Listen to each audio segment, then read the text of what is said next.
Good afternoon. My name is Mateusz Pietraszek from Universidad Complutense de Madrid, and I'll be talking to you about testing the intelligibility of Spanish accented speech through semantically unpredictable sentences, SUS, adaptation and assessment. Here you can see the title using normal script, and the main purpose of this talk is to guide you through the adaptation and the assessment in research that's already been conducted of these sentences and the exact assessment protocol. And just for starters, then we're going to describe and explain what those SUS are, but let's just listen to these two examples. When does the charge like the late plane? The poor bed hit the tax. Here you've got the structure of my talk. After a brief introduction, we're going to talk about semantically unpredictable sentences. Then we're going to go over the intelligibility test with the input scoring protocol. And at the end, we're going to conclude. So what are those semantically unpredictable sentences? Those are standard syntactic structures with standard intonation and rhythm using real words but no semantic coherence. So contextual cues are limited. In those sentences, you've got some examples here with different structures like this intransitive structure, the table walked through the blue truth, a transitive structure, the strong way drank the day, an imperative, draw the house and the fact, how does the day love the bright word, an interrogative, and the last one, relative clause, the plain clothes, the fish that lived. And as you can see, those sentences make, well, they're perfectly correct sentences, but they make no sense. Pretty much like, the colorless green ideas sleep furiously by Chomsky.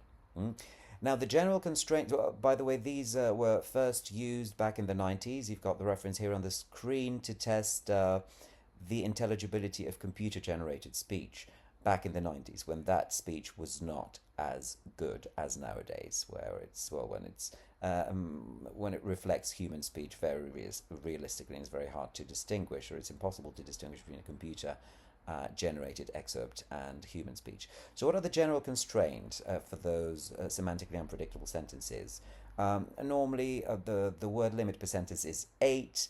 The words have to have the smallest number of syllables for a particular category in a given language. So in English that would be monosyllables, but it doesn't have to be like that in every single language. And they have to use high frequency vocabulary. Okay, there are obviously word class specific and some language specific constraints as well, which you can see here on this. Now, this is obviously a presentation about English, but I wanted to bring you some examples from other languages, like here from French. Le chien lutte sous la plage rouge, la robe sourde voit l'ours, and so on and so forth. And some more languages. Here we've got Dutch, for example. De stoel loopt door een lief huis. La robe entre vers la science rouge. Der Bauch boxt mit dem wilden Dreck. Il padre fugge dentro la voce rara. Now, these have been used to test the intelligibility of closely related languages or of different unrelated or less related languages. You can see some references here, but I'm not going to get into too much detail due to time constraints. And well, according to some linguists, like this paper, for example, when it comes to phonemic and segmental intelligibility, they may be one of the most reliable methods of testing this variable. So what I'm talking about in this little presentation is the adaptation of a series of semantically unpredictable sentences from Wang to the Spanish audience, and I'm going to talk about some of the adaptations that I had to make in order to adjust these sentences for the purposes of studying the intelligibility of Spanish accented speech. So well, some of the sentences were changed in order to add some initial SC clusters, B and V contrast, Y and J contrast, the initial Z, and other issues. Now, the phoneme inventory in these sentences which have been adapted can be seen here. So, well, this was just done to make sure that it included every single phoneme that was interesting from the point of view of my research. And you can see a little, zoom in right here. So the final 4 series with 4 different structures are on this screen. They're adapted from Wang, but with those little changes. And well, just for you to get an example, well, the day hung to the great night. This is an example of, a semantically unpredictable sentence from series 1. Before using them in my research, those were piloted. You've got the structure of the pilot here, but that's not the most relevant thing. The instructions that the people were given for the intelligibility test, where basically they just had to type in the content words that were missing. The pilot results were positive. As you can see, intelligibility measured through these semantically unpredictable sentences was correlated with comprehensibility, which was measured using a different method. In this section, I'm going to talk you through the research that that this method was used in, without focusing too much on the results, because this is a methodological paper. So this study was conducted, the final study was conducted with 60 speakers and 330 listeners. And as you can see here, the listeners transcribed almost 25,000 words. Almost 50,000 points had to be assigned manually based on 6,600 transcriptions. And in the remainder of this presentation, I'm going to tell you how those points were assigned. The intelligibility test looked like this, although it was administered online. So basically, you can see that the only thing that is missing here are the content words. The grammar words are given because they're very repetitive, and that's not so relevant for intelligibility. Here is an excerpt from the online platform. Just a little snapshot. Now, the listener test, every listener had to transcribe 20 semantically unpredictable sentences, orthographically speaking. And here you've got some results. You can see how those orthographic transcriptions looked, and well, how the means were calculated. Or I'm not going to get into much detail. The sentence here was, how does the chant send the deep roof? So in order to assess intelligibility based on these sentences, I designed a scoring protocol whereby every word was worth 2 points. There were 4 different series with 4 different structures, 8 points in 3 series, but in the third series there were only 6 points because there were 3 words. And in every word, for 1 mistake, 1 point was taken off. 2 or more mistake meant 2 points off, so 0 points for that word. Unattempted answers were excluded, and partially attempted answers were included, and they were just normally assessed. Now, both British and American pronunciations were recognized. So, for example, bought and got, if somebody wrote bought for got, well, that was only minus 1 point, because actually the only difference in American English, in some varieties of American English, between these two words can be in the first consonant. Or, for example, tooth and tube.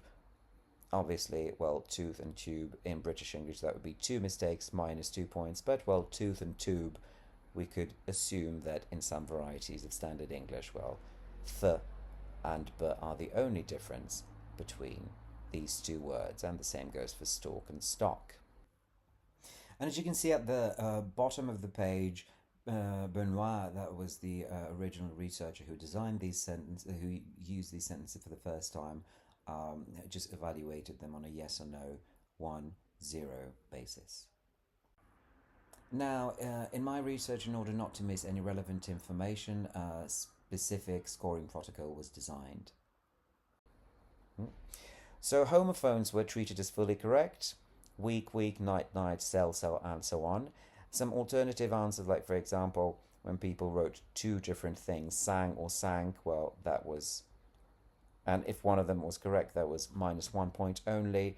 The grammar words were not considered except misinterpretations of initial clusters. So if somebody wrote a start for start, then, well, that was a mistake as well, because it meant that, the original speaker pronounced it with a prosthesis, and that was reinterpreted as a determiner by the listeners. Evident typos were considered fully correct, like, for example, bore for bought, okay, if not resulting in existing words, which would change the situation. Non-existent words, if they were approximate phonetic spellings, like for example tube for tube, that was maximum 1 point. You can see that still this b phoneme is missing. And with mistakes resulting in real world words, the pronunciation of the transcribed word was considered, and the speaker's pronunciation was taken into account too when in doubt. So, well, what was actually on the recording? So, for example, spot and sport, that was -2 because removing the R changes the vowel too, and that speaker was, was rhotic. If the speaker were not rhotic, then that would be, that could have been reconsidered. And show and share, for example, that was -1 point because the speaker in case was rhotic, and that means that the only difference here is in the vowel O versus air. And just to comment briefly on the result of my studies, you can see intelligibility was correlated with both comprehensibility and phonic centeredness, although these two variables were more correlated with each other than either of them was with intelligibility. And also, just to finish, those sentences can also be used for qualitative analysis. So, for example, you can take a look at how the different mispronunciations, or what kind of listener interpretations the different mispronunciations can result in. So, in conclusion, the advantages of using semantically unpredictable sentences, we've seen that they've been, according to some researchers, they are considered one of the most efficient ways of testing segmental intelligibility.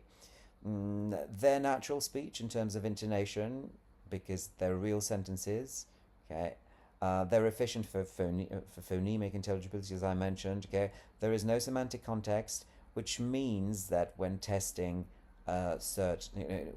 understanding in general, you can abstract and extract the phonological variables without any interference or confusion, without the meaning being a confounding variable. Obviously this is impossible to always eliminate, but at least up to a certain degree, as you can see here in this point. And the listening has to focus on the exact phonological input, as I said, okay. And it's also kind of more challenging and interesting to the listener than than other tests using real speech. Now, obviously, it cannot be used to test the intelligibility of extemporaneous, so spontaneous speech. Okay, the intelligibility here in this case is reduced to phonemes only. Okay, which is an abstract construct, but obviously intelligibility arguably includes many more aspects of the level of processing. Okay, the generation of these is challenging. These were generated before the advent of artificial intelligence and its spread and popularization.